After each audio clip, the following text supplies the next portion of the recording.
Oi pessoal, boa noite, tudo bem com vocês? Espero que sim.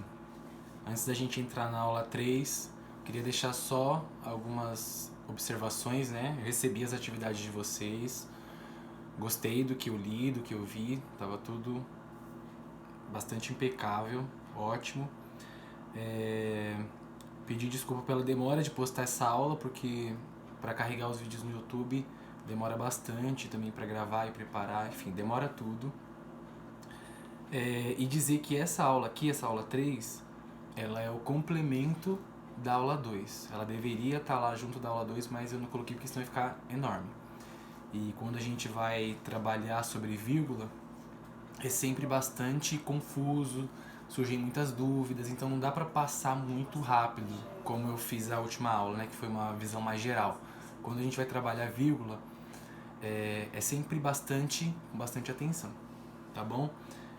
Eu li os recados que vocês me mandaram, né, dos elogios do vídeo, das sugestões. Espero que vocês continuem mandando e interagindo para não ficar muito monótono, tá bom? Então continuem falando o que vocês pensam, o que vocês acham. Eu tô lendo tudo, tô acompanhando tudo. Então vamos lá, para o vídeo não ficar extenso, então já abram aí a aula 3, né, os slides aí de vírgula. Esses slides ficaram com bastante textos, porque eu tô sem um amparo aqui de lousa, então ficou bastante textual, mas eu vou tentar explicar ao máximo. Então abra aí já no número 2. Então vamos começar primeiro com uma reflexão, porque eu tenho certeza que vocês não ficaram na escola, sei lá, quase 10 anos para não ter nenhuma ideia de como se usa a vírgula. Eu tenho certeza que, mesmo pouco, todos sabem mais ou menos como se usa. Então vamos lá para a primeira reflexão. Para que serve a pontuação gráfica vírgula? Então já vai pensando aí por que você acha que existe esse símbolo, esse código. Segundo, você acha que a vírgula serve apenas para indicar as pausas na fala? Então você acha que a vírgula é só para aquele momento que eu paro? Então parei, coloco vírgula? É só para isso que serve? Vai pensando. Por último, você acha que o uso mal colocado da vírgula pode mudar drasticamente o sentido das frases? E até mesmo de um texto inteiro? Você acha que a vírgula tem esse poder todo? Então a gente vai ver lá pra frente, se a vírgula consegue mudar tudo aí, né, do jeito que eu coloquei. Slide 3. Então tem uns textos grandes aí, mas vocês pausem o vídeo, leiam o que eu coloquei e depois retornem, que eu não vou ler aqui junto, senão o vídeo vai ficar extenso. Mas no primeiro trecho aí que eu coloquei, é só para retomar o que a gente viu na primeira e segunda aula sobre a língua estar viva, né? Estar em constante mudança, em evolução, em mutação. Então, a maneira como a gente fala hoje, amanhã pode ser obsoleta, daqui 10 anos pode nem existir mais. Então, palavras que eu digo hoje, vocabulários, variações linguísticas, lembra que a gente viu variação na primeira aula? Então, variações linguísticas que eu uso agora, daqui 5 anos pode nem existir, já pode ser ultrapassado. Então, a língua é viva, ela se adapta ao lugar, ao falante, ao momento, tá bom? Então, entendido isso, a gente vai ver que a vírgula também é um sinal, um símbolo gráfico que ajuda a retomar elementos dessa língua que está em constante mudança a todo momento, a todo instante, cheia de entonação, cheia de, né, de facetas de comunicação. Então a vírgula ela vem para tentar organizar. Na minha opinião, eu acho que a vírgula é a pontuação gráfica mais importante e a que melhor organiza o texto. Na verdade, a função dela é basicamente essa: organização, ok? Então, tem a finalidade de interrogar, de exclamar, né, enfim. Mas a vírgula ela tem essa finalidade de organização, ok? Então vamos lá, slide 4. Eu vou dar uma acelerada para o vídeo não ficar comprido, mas qualquer dúvida que ficou, vai anotando aí e me manda no fórum ou no chat do Google Sala de Aula, ou me procura em outro lugar. Slide 4. Antes da gente entender como usa a vírgula, vamos entender como não usa. A partir daí, a partir do padrão, você vai entender quanto que você deve usar, tá bom? Então olha só, a ordem canônica é aquela ordem, né, santa, antiga, padronizada de uma frase em língua portuguesa é sujeito, verbo, complemento ou predicado aqui no final. Então essa é a ordem básica, é a ordem base na língua portuguesa.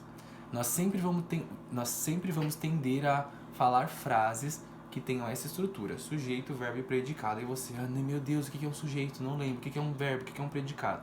Vamos ver o exemplo aqui bem simples, só para você ir relembrando. A frase: João comprou um carro. Então, João é o sujeito, comprou é o verbo, né, verbo comprar, e um carro seria o complemento ou predicado. Então é o que vem depois. Olha só. Então a ordem que é preferível na língua portuguesa é essa. Então, João comprou carro, tá? Raramente você vai ver alguém falando assim: comprou o João um carro.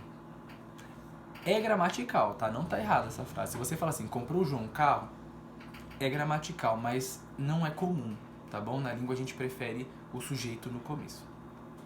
Lógico que essa frase ela é curta e simples, muito fácil de entender. Mas em frases mais complexas, em parágrafos, em páginas, em textos e até livros, o uso da vírgula tem que ser tratado com bastante atenção, porque ele pode sim, respondendo aquela pergunta do slide anterior, ele pode sim modificar todo o sentido da frase, todo o sentido do parágrafo e todo o sentido do livro e do texto. Olha que arriscado. Vamos ver um exemplo no próximo slide? Vamos lá, slide 5. O uso inadequado da vírgula.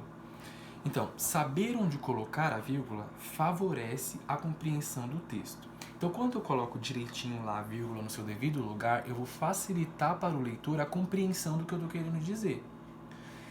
Se eu escrevo para que alguém leia. Então, essa pessoa que leia, se ambos compartilham do código, se ambos compartilham dos símbolos, ambos vão respeitar os códigos e os símbolos e vão compreender o que está escrito ali. Então, o uso certinho da vírgula, ele organiza ali o texto e fica fácil do seu leitor compreender. Do mesmo modo que inseri-la aleatoriamente, né, colocar a vírgula adoidada em todo canto, pode afetar a legibilidade, ou seja, fica incompreensível.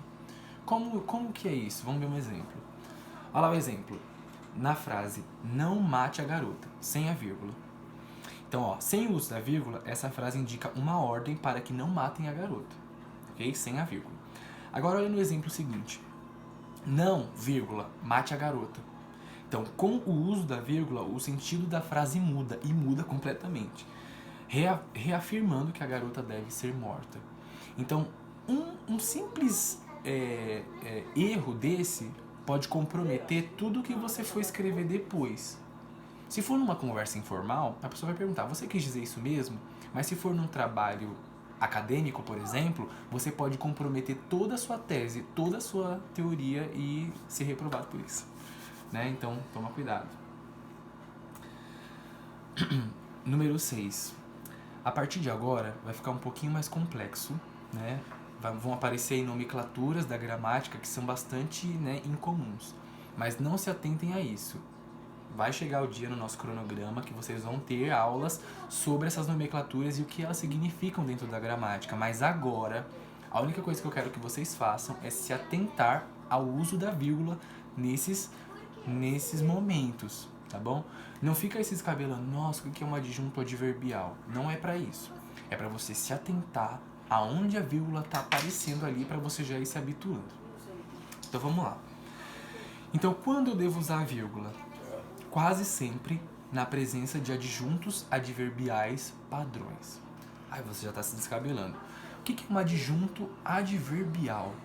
Adjunto adverbial é aquele trecho, é aquela palavra, aquela frase que vem para complementar, que vem para informar, que vem para indicar um lugar, tempo, uma razão, uma circunstância, um momento do dia, um sentimento. Então, tudo que vem para complementar o que veio antes na frase, então veio sujeito, verbo e predicado, o que veio para dar uma informação a mais precisa do uso da vírgula. Vamos ver algum exemplo? Olha lá o primeiro. Na frase, João comprou um carro para a esposa ontem. Neste caso, e somente neste caso, a vírgula é facultativa e opcional. Então Então você pode colocar ou não. Olha lá o exemplo. João comprou um carro para a esposa, você pode colocar a vírgula depois do esposa ou não. Mas esse ontem aqui é o que a gente está falando. É o advérbio, é o adjunto adverbial. Ele está indicando, ele está passando uma informação para o leitor de que esse acontecimento dessa oração aconteceu no dia de ontem. Então é um adjunto adverbial de tempo ou temporal. Olha só. No entanto, se houver mais de um adjunto adverbial, será necessário o uso de uma vírgula ou mais. Ou seja, se vierem mais informações nessa frase que complementam tempo, data, lugar, vão ter que vir acompanhadas de vírgula. Ao exemplo. Não vou ler todos, mas o que é gramatical, o que é correto, é o terceiro exemplo. João comprou um carro para a esposa, vírgula, ontem, vírgula, antes do almoço. Então, ontem e antes do almoço são adjuntos adverbiais. São explicações, são informações extras, né? São bônus na frase. Slide 7. Vamos lá que a gente já está quase no fim. Olha só, esse que a gente viu antes no 6 são os adjuntos adverbiais padrões. Qual que é o padrão? Vamos lembrar lá na frente, o padrão é sujeito, verbo, predicado ou complemento. Então, João comprou um carro. Esse é o padrão. Só que, assim como no Brasil, né, nem tudo está dentro do padrão. Chega uma hora que fica doidado. Então, vai chegar um momento que os adjuntos adverbiais, eles vão aparecer em qualquer lugar, onde eles bem entenderem, porque a nossa língua permite esse fenômeno. Existem línguas, como o inglês, por exemplo, se alguém for aluno de inglês vai entender mais ou menos, que a ordem sintática é praticamente engessada, é fixa, ela sempre vai aparecer daquele jeito. No português, não. É preferível aquela que eu falei para vocês, sujeito, verbo, predicado, mas a nossa língua ela permite a flexibilidade. Então, pode acontecer do verbo vir antes do sujeito e o sujeito ir lá pro fim e vir primeiro o predicado.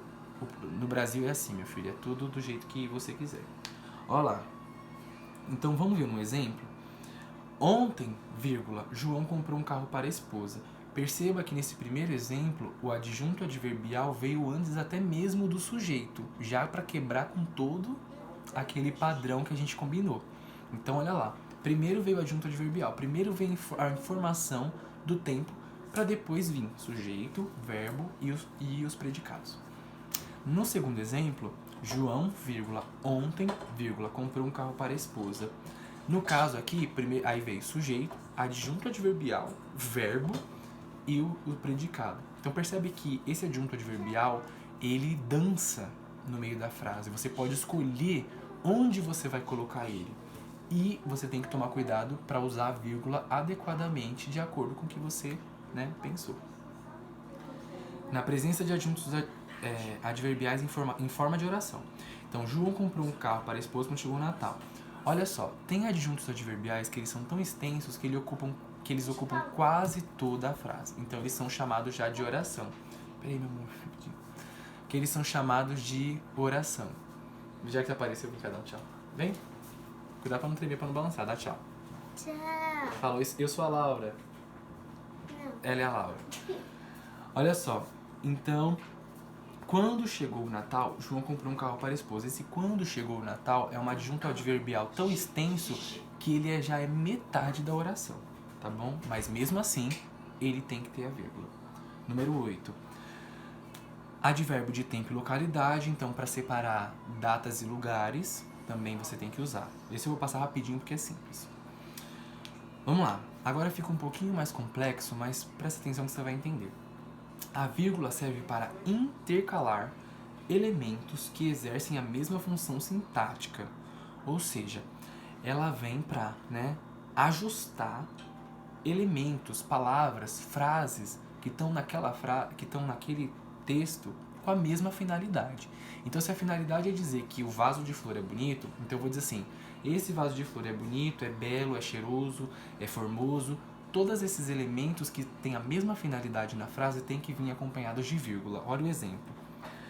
Achava os homens declamadores grosseiros, cansativos, pesados, frívolos, chulos, triviais. Então, todos esses elementos, eles vêm acompanhados de vírgula porque eles têm a mesma finalidade dentro dessa frase, que é acabar com os homens declamadores. Olha só. Entretanto, quando as conjunções... Conjunção é o que liga uma oração na outra. É o que liga um tempo no outro, ok? Então, quando as conjunções e, ou e nem repetem-se numa enumeração, geralmente se separa os elementos. O que acontece aqui? As conjunções justamente dispensam as vírgulas. Elas já existem para dispensar o uso das vírgulas. Então, quando eu digo assim, esse vaso de flor, ele é bonito, ele é cheiroso, ele é belo e formoso. Essa conjunção, ela já vem para eliminar a vírgula.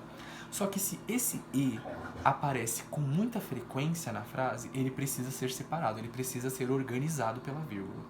Então olha só o exemplo. Nem tu, nem eu, nem ela, nem qualquer outra pessoa, blá blá blá blá blá. Esse nem, ele repete tanto que ele precisa ser organizado, senão embaralha. 10. Conjunções. Conjunções é o quê? As palavras que ligam as orações.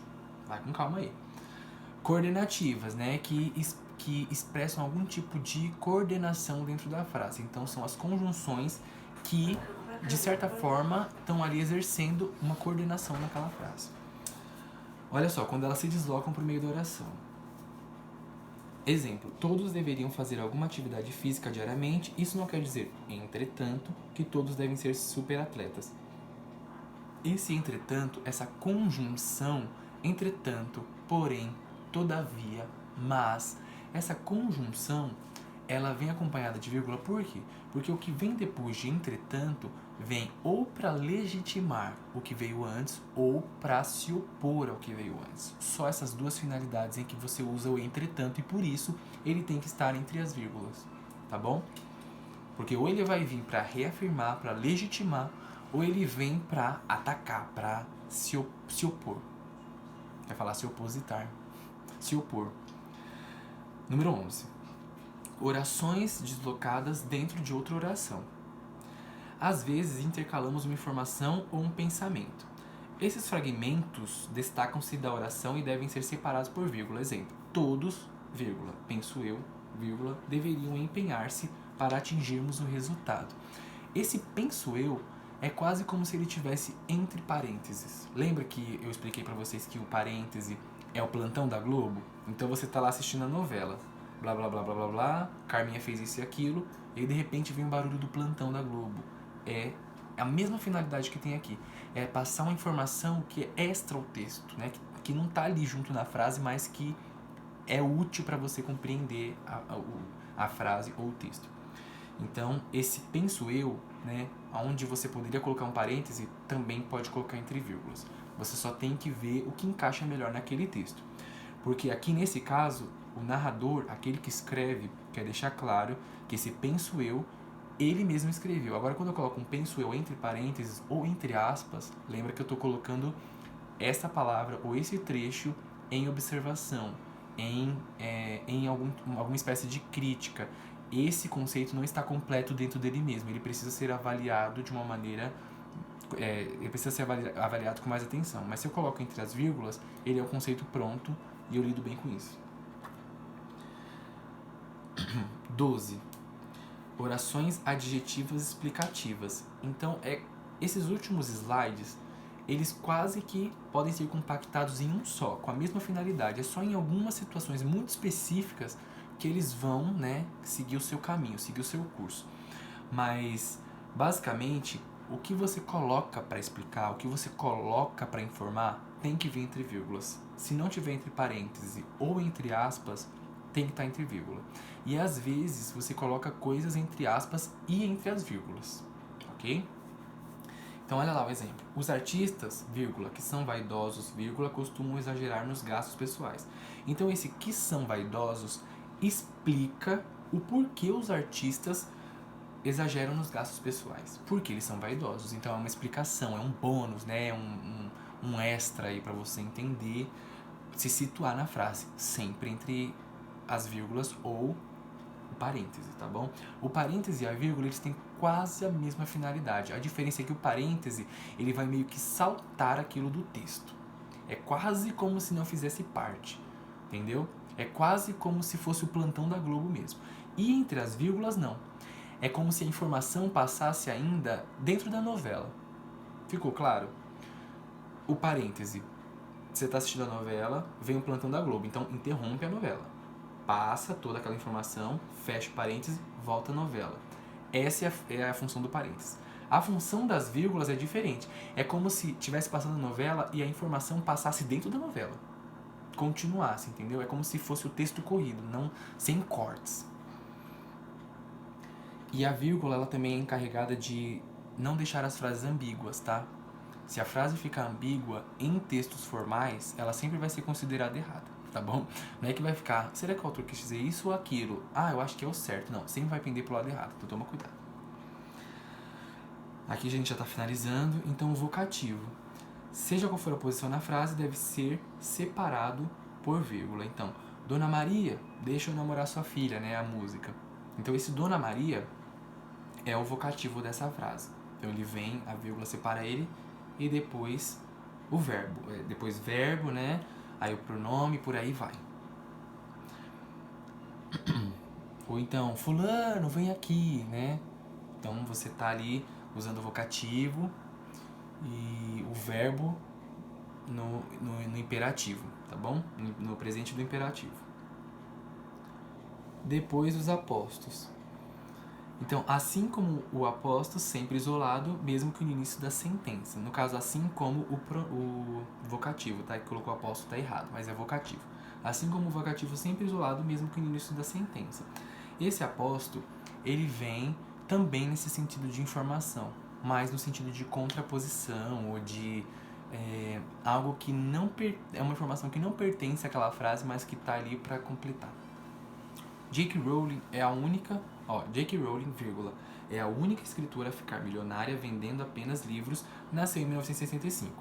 Perceba que a frase é a única escritora a ficar milionária vendendo apenas livros é uma informação, é um extra, é um bônus, porque a frase permanece, ela continua tendo sentido sem isso, porque ficaria J.K. Rowling nasceu em 1965.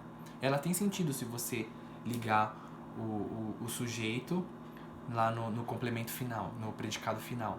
Mas isso que vem no meio, esse aposto que vem no meio, ou essa explicação, ela precisa estar entre vírgulas ou entre parênteses. Vamos lá. O número 15. Expressões explicativas ou de retificação. Retificação é legitimação, é quando você confirma. Então, quando alguém pergunta pra você, não é fulano que a Mariazinha disse isso e aquilo, e aí você vai lá e confirma, você está retificando aquilo que aquela pessoa falou. Você está, né, assegurando, legitimando.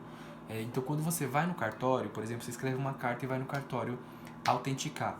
Aquela carta você está retificando. Na verdade, o cartório retifica para você. Então, olha só. Expressões como além disso, por exemplo, ou melhor, inclusive, isto é, ou seja, a saber, aliás e com efeito, são isoladas por vírgula, porque elas têm essa ideia de o que vem depois delas ou vai explicar, retificar, ou vai confrontar. Vai acontecer, vai vir tiro, porrada e bomba depois que isso aqui aparecer. Tá bom? Então, por exemplo, eu falo assim, esse computador é bonito, é cinza, é iluminado, além disso, é rápido, que é mentira no caso, mas você percebe que depois do além disso, vem algo que legitima o que eu disse antes, algo que justifica ou que intera, complementa. Ou quando eu digo assim, o céu está ensolarado, o dia está muito lindo, inclusive vi pássaros voando. Então, o que vem depois do inclusive inclui no que você disse antes e que legitima, retifica a frase, tá bom? Então, sempre que você usar esses termos de retificação e explicação, você vai usar a vírgula direitinho do jeito que eu te ensinei. O exemplo que eu dei foi nada a ver, então passa. E aqui a gente finaliza. Quando devemos... elipse do verbo. A língua dá a possibilidade de você omitir o sujeito, tá? Ou um verbo ou um sujeito, tá bom? Você pode omitir ele, ok? Então, por exemplo, Luísa sai para o trabalho às 7 horas nos dias de semana. No sábado, às 9. Olha só, então a vírgula aí, ela suprimiu o verbo. Qual o verbo? Sai, do verbo sair. Então, se eu fosse escrever, repetir o verbo de novo, o que eu ia dizer? Luísa sai para o trabalho às 7 horas nos dias de semana, no sábado sai às 9. Mas eu posso comprimir isso, deixar ele compacto ali naquela vírgula. Porque se eu ficar repetindo muitas vezes a mesma palavra, o texto fica redundante. Tem uma palavra certa para quando o texto repete muitas palavras, eu não sei se é redundante, mas ele fica repetitivo, tá bom? E isso não pode acontecer no texto. E pronto, é isso. Antes de vocês terminarem de ver aí a imagem que eu coloquei e de fazer a atividade, eu vou passar uma atividade simples porque essa aula é muito densa, foi densa para eu preparar, foi densa para eu organizar e gravar. Então a atividade eu vou passar a mais simples possível porque eu creio que vocês estão fazendo de outros professores. Mas o que eu quero que vocês façam nessa atividade, que embaixo, no rodapé ali embaixo, vocês escrevam sugestões, o que pode melhorar, o que pode piorar no vídeo, o que vocês estão achando desse formato de aula, deu para ouvir, deu para ver, o que aconteceu, tá bom? Então sempre ali embaixo é como se a gente fosse fazer uma caixinha de sugestões ali embaixo. Eu faço muita questão que essa caixinha esteja na atividade de todos vocês, tá bom? Então ali vocês vão escrever o que vocês estão achando da aula, como que está o andamento, se está confuso, o que vocês acham que eu posso fazer para melhorar, sempre lá embaixo, tá bom? Um pontinho a mais para quem colocar na atividade. Outra coisa, quem tiver dúvida, e eu tenho certeza que vão aparecer muitas dúvidas, porque até eu mesmo fico com dúvida quando eu vejo essas coisas, mas quem tiver dúvida, por favor, tenta postar lá no fórum, porque aí os outros conseguem ver a sua dúvida e a minha explicação. Então se alguém mais tiver essa dúvida, já vai ver ali. Mas se você não quiser postar no fórum, me procure no particular, lá tem uma parte que é privada, ou então no WhatsApp, tá bom? Qualquer dúvida eu estou à disposição e até a próxima aula, tá? Espero que vocês gostem. Um beijo. Tchau, tchau.